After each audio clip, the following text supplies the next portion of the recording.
அனைவருக்கும் தெய்வீக வணக்கம். நான் உங்கள் Karthik. Welcome to divine root YouTube channel. இன்னைக்கு நம்ம பார்க்க போறது நாளைய தினம் மார்ச் மாதம் 11ஆம் தேதி திங்கட்கிழமை சோமவாரத்தில் வரக்கூடிய அற்புதமான 3ஆம் பிறை. ஒரு டம்ளர் தண்ணீர் போதும், நீங்கள் வேண்டாம் என்றாலும் கூட பணம் உங்கள் வீடு தேடி வரும். நம்ம யூடியூப் சேனல்ல பணவசியத்திற்காக, அதாவது பணத்தை ஈர்ப்பதற்காக நிறைய தாந்திரிக முறைகள், மந்திர ஜபங்கள், ரகசிய வழிபாட்டு முறைகள் மற்றும் லா ஆஃப் அட்ராக்ஷன் மெத்தட்ஸ்னு பல பதிவுகளை பார்த்துக்கிட்டு இருக்கோம். அந்த வரிசையில இப்ப நம்ம பார்க்க போறது மிக மிக எளிமையான ஒரு பணவசிய தாந்திரிகம். நம்ம சேனலை ரெகுலரா பார்க்கறவங்களுக்கு தெரியும், நம்ம அப்லோட் பண்ணக்கூடிய நிறைய பணவசிய முறைகளை வெள்ளிக்கிழமை, அமாவாசை, பௌர்ணமி மற்றும் 3ஆம் பிறை வரக்கூடிய நாட்களில் செய்வதுதான் வழக்கம். அதன் அடிப்படையில் நாளைய தினம் 3ஆம் பிறை. 3ஆம் பிறையினாலே அது சந்திர பகவானுடன் தொடர்புடையது. அந்த சந்திரனுக்கு உரிய திங்கட்கிழமையில் இந்த 3ஆம் பிறை வருவது மிகவுமே விசேஷம். சோ இந்த அற்புதமான நாளை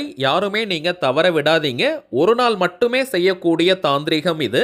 3ஆம் பிறை தோன்றக்கூடிய நொடி சுத்தமான பஞ்சாங்க நேரம் என்ன, அந்த நேரத்தில் இந்த தாந்திரிகத்தை நாம் எப்படி செய்யணும்ன்ற ஃபுல் டீடைல்ஸ் இந்த வீடியோல நம்ம தெரிஞ்சுக்கலாம். அதற்கு முன்னாடி நம்ம சேனலை இப்பதான் நீங்க ஃபர்ஸ்ட் டைம் பாக்குறீங்கன்னா மறக்காம சப்ஸ்கிரைப் பண்ணிக்கோங்க. பக்கத்துல இருக்க பெல் ஐகானையும் பிரஸ் பண்ணிக்கோங்க.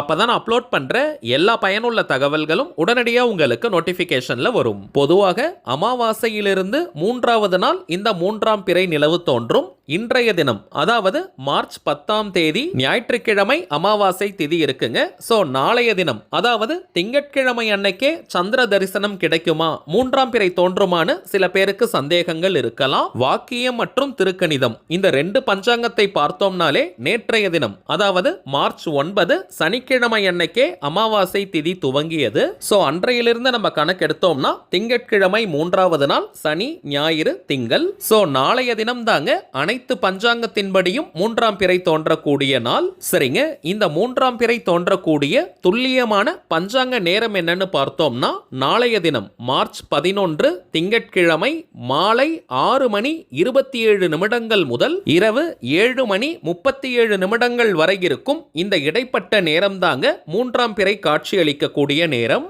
இப்ப நம்ம பார்க்க போகும் இந்த தாந்திரிகத்தையும் இந்த இடைப்பட்ட நேரத்துக்குள்ள நாம் செய்வது உச்சக்கட்ட பலனை கொடுக்கும். தவிர்க்க முடியாத காரணத்தினால இந்த நேரத்தை பயன்படுத்திக்க முடியாதவங்க நாளைய தினம், அதாவது திங்கட்கிழமை சாயங்காலம் 6 மணி முதல் இரவு 10 மணி வரை இருக்கும் இந்த இடைப்பட்ட நேரம் முழுவதையும் நீங்க பயன்படுத்திக்கலாம். ஆண்கள், பெண்கள் யார் வேணாலும் இந்த தாந்திரிகத்தை நீங்க செய்யலாம். இன்கேஸ் நீங்க பிசினஸ் பண்றவங்களா இருக்கீங்க, கடை வச்சிருக்கீங்கன்னா அந்த இடத்திலும் இந்த மெத்தடை நீங்க ஃபாலோ பண்ணலாம். வியாபார ஸ்தலங்களிலும் இந்த மெத்தடை தாராளமாக நீங்க செய்யலாம். அதீதமான லாபத்தை அது ஏற்படுத்தும். இந்த தாந்திரிகத்தை செய்ய போறவங்களுக்கு எந்த விதமான கட்டுப்பாடுகளோ தடைகளோ கிடையாதுங்க. டைமிங்ஸ் மட்டும் தான் நம்ம ஃபாலோ பண்ணணும். மற்றபடி எந்த விதமான கட்டுப்பாடுகளும் இல்லை. அதாவது நீங்க குளிச்சிருக்கணும்ன்ற அவசியம் கூட கிடையாதுங்க. அசைவம் நீங்க சாப்பிட்டிருந்தாலும் இந்த மெத்தடை ஃபாலோ பண்ணலாம். பெண்கள் தீட்டு நேரமாக இருந்தாலும் இந்த மெத்தடை நீங்க யூஸ் பண்ணலாம். பெண்கள் தீட்டுன்னு மட்டும் கிடையாதுங்க, வேறு எந்த வகையான தீட்டாக இருந்தாலும் இந்த தாந்திரிகத்தை தாராளமாக நீங்க செய்யலாம். பொதுவாகவே நம்ம அப்லோட் பண்ணக்கூடிய அனைத்து பணவசிய முறைகளும் மிகவும் எளிமையானதாக இருக்கும். அதே நேரத்தில் உடனடியாக பலன்களை கொடுக்கக்கூடியவை. அதன் அடிப்படையில் இப்ப நம்ம பார்க்க போகும் இந்த தாந்திரிகம் இருக்கிறதுலயே ரொம்பவுமே சிம்பிளான ஒரு மெத்தடுங்க. சோ பணம் தொடர்பான எந்த ஒரு பிரச்சனைகளாக இருந்தாலும் சரி, இந்த மெத்தடை நீங்க தவற விடாதீங்க. தாந்திரிக முறையினாலே அதற்கு சில புறப்பொருட்கள் தேவை. இந்த மெத்தடுக்கு பிரதானமாக நமக்கு தேவைப்படும் பொருட்கள் என்னன்னு பார்க்கலாம். ஒரு டம்ளர்ல சுத்தமான தண்ணீரை நீங்க எடுத்துக்கோங்க. எந்த வகையான டம்ளர் வேணாலும் நீங்க யூஸ் பண்ணிக்கலாம். பிளாஸ்டிக் மற்றும் யூஸ் அண்ட் த்ரோ டம்ளரை மட்டும் அவாய்ட் பண்ணிடுங்க. எந்த மெட்டல்ல இருக்கக்கூடிய டம்ளர் வேணாலும் நீங்க யூஸ் பண்ணலாம், அல்லது கண்ணாடி கிளாஸ் அது வச்சிருந்தாலும் நீங்க பயன்படுத்திக்கலாம். இரண்டாவதாக 1 ஸ்பூன் அளவிற்கு பச்சரிசியை நீங்க எடுத்துக்கோங்க. பச்சரிசி கிடைக்காத பட்சத்துல சாப்பாட்டிற்காக நீங்க பயன்படுத்தக்கூடிய எந்த வகை அரிசியை வேணாலும் நீங்க யூஸ் பண்ணலாம். நெல் மற்றும் அரிசி இந்த இரண்டுமே சந்திர பகவானுக்கு உரிய தானியம். சந்திர பகவானுக்கு உரிய இந்த 3ஆம் பிறை நாளில் அவருக்கு உரிய இந்த தானியத்தை நாம் நாம் பயன்படுத்தும் பொழுது அதனுடைய பலன்கள் பல மடங்காக நமக்கு கிடைக்கும். இதை தாண்டி அரிசிக்கு பணவசிய ஆற்றல் இருக்குங்க.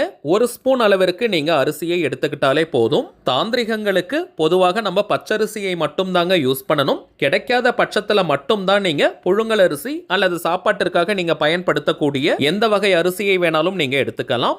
இரண்டாவதாக 3 எண்ணிக்கையில ஏலக்காய் நமக்கு தேவை. ஜனவசியம் மற்றும் பணவசியம்னு இரண்டிற்குமே பயன்படக்கூடிய ஒரு தாந்திரிக பொருள் இந்த ஏலக்காய். 3 எண்ணிக்கையில நீங்க எடுத்துக்கோங்க. அடுத்ததாக 1 ஸ்பூன் அளவிற்கு பட்டை பொடி நமக்கு தேவை. சமையலுக்காக பயன்படுத்தக்கூடிய வாசனை பொருள் பட்டை இருக்கு பாருங்க, அதனுடைய பொடியை நீங்க எடுத்துக்கோங்க. பட்டை பொடி கிடைக்காத பட்சத்துல டைரக்டா நீங்க 2 துண்டு அளவிற்கு பட்டை எடுத்துக்கோங்க. இந்த தாந்திரிகத்திற்கு பட்டை பொடி உச்சக்கட்ட பலனை கொடுக்கும். பொடி கிடைக்காதவங்க மட்டும் நீங்க டைரக்டா பட்டையை எடுத்துக்கலாம். 2 துண்டு இருந்தாலே போதும். கடைசியாக 2 ரூபாய் நாணயங்களை நீங்க எடுத்துக்கோங்க. எந்த நாணயம் வேணாலும் நீங்க பயன்படுத்திக்கலாம். எண் 2 சந்திர பகவானுக்கு உரியது. அதனால தாங்க 2 நாணயங்களை நம்ம எடுக்கணும். நீங்க 1 Ruby coin, 2 rupees coin, 5 rupees, 10 rupees, 20 ருபீஸ்னு எந்த காயின் வேணாலும் எடுத்துக்கலாம். ஆனால் 2 எண்ணிக்கையில எடுத்துக்கோங்க. இன்கேஸ் நீங்க 2 1 ரூபாய் நாணயம் வச்சிருந்தீங்கன்னா அது இன்னமும் விசேஷம். எண்ணிக்கையிலும் 2 நாணயமாக இருக்கும். தொகையும் பார்த்தோம்னா 2 ரூபாயாக இருக்கும். சோ வாய்ப்பு இருக்கிறவங்க நீங்க 2 1 ரூபாய் நாணயத்தை எடுத்துக்கோங்க. இப்ப டம்ளர்ல நீங்க எடுத்து வச்சிருக்கக்கூடிய தண்ணீர்ல முதலாவதாக பச்சரிசியை நம்ம போடணும். தோராயமாக 1 ஸ்பூன் அளவிற்கு பச்சரிசியை நம்ம போட்டாலே போதும். இரண்டாவதாக பட்டை பொடியை நம்ம போடணும். இந்த பட்டை பொடியை நம்ம ஓபன் பண்ணாலே அந்த அளவிற்கு நல்ல ஒரு வாசனை கிடைக்கும். இந்த வாசனைக்கு தாங்க அதிகமான பண ஈர்ப்பு சக்தி உண்டு. 1 ஸ்பூன் அளவிற்கு பட்டை பொடியை நீங்க ஆட் பண்ணிக்கிட்டாலே போதும். அல்லது ஆல்ரெடி நம்ம பார்த்ததை போல பட்டை பொடி கிடைக்காதவங்க நீங்க 2 பட்டைகளை ஆட் பண்ணிக்கோங்க. மூன்றாவதாக 3 எண்ணிக்கையில் இருக்கக்கூடிய ஏலக்காயை நம்ம போடணும். ஓரளவிற்கு ஃப்ரெஷ்ஷா இருக்கக்கூடிய ஏலக்காயா பார்த்து எடுத்துக்கோங்க. விதைகள் வெளியேறாத உடையாத நல்ல ஏலக்காயா பார்த்து நீங்க போட்டுக்கோங்க. இந்த பொருட்களை எல்லாம் போட்டதற்கு பிறகு அந்த தண்ணீரை கொஞ்சம் நல்லா கலக்கி விட்டுக்கோங்க. பட்டை பொடி தண்ணீர்ல கலக்கணும். இப்ப அது ஒரு நல்ல பணவசிய தாந்திரிக தீர்த்தமாக மாறும். அதை நல்லா கலரி விட்டதற்கு பிறகு 2 நாணயங்களை அந்த தண்ணீர்ல நீங்க போடணும். ஓரளவிற்கு நல்லா நீங்க அந்த தண்ணீரை கலக்கி விடணும். அதற்கு பிறகுதாங்க கடைசியாக நாணயத்தை நம்ம ஆட் பண்ணணும். அவ்வளவுதாங்க இந்த தாந்திரிகம். நாணயத்தை நீங்க ஆட் பண்ணதற்கு பிறகு அந்த டம்ளரை வீட்டினுடைய எந்த மூலையில வேணாலும் நீங்க வைக்கலாம். இந்த டைரக்ஷன்ல தான் வைக்கணும், இந்த கார்னர்ல தான் வைக்கணும்னு கிடையாதுங்க. பெட்ரூம், ஹால், கிச்சன் மற்றும் பூஜை அறைன்னு எந்த ரூம்ல வேணாலும் அந்த அறையினுடைய ஒரு கார்னர்ல மூலையில நீங்க வச்சிருங்க. இதை மூடி வைக்க கூடாதுங்க. அந்த டம்ளர் திறந்து தான் இருக்கணும். மறுநாள் அதாவது செவ்வாய்க்கிழமை அன்னைக்கு காலை நேரத்துல அந்த தண்ணீரை செடிகளுக்கு பக்கத்துல நீங்க ஊத்திடுங்க. அதுல இருக்கக்கூடிய ஏலக்காய் நீங்க பட்டையாக போட்டிருந்தாலும் அதையும் நீங்க செடிகளுக்கு பக்கத்துல ஊத்திடுங்க. செடிகள் இல்லாதவங்க நீங்க டஸ்ட்பின்ல கூட அதை தூக்கி போற்றலாம். அந்த 2 நாணயங்களை மட்டும் நீங்க எடுத்து வச்சுக்கோங்க.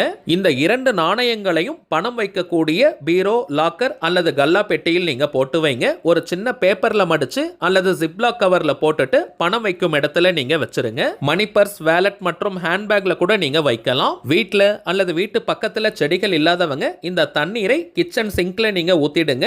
ஏலக்காய் மற்றும் பட்டையை நீங்க டஸ்ட்பின்ல போட்டுருங்க. இப்ப நம்ம பார்த்ததை போல இந்த தாந்திரிகத்தை கரெக்டா நீங்க செஞ்சு பாருங்க.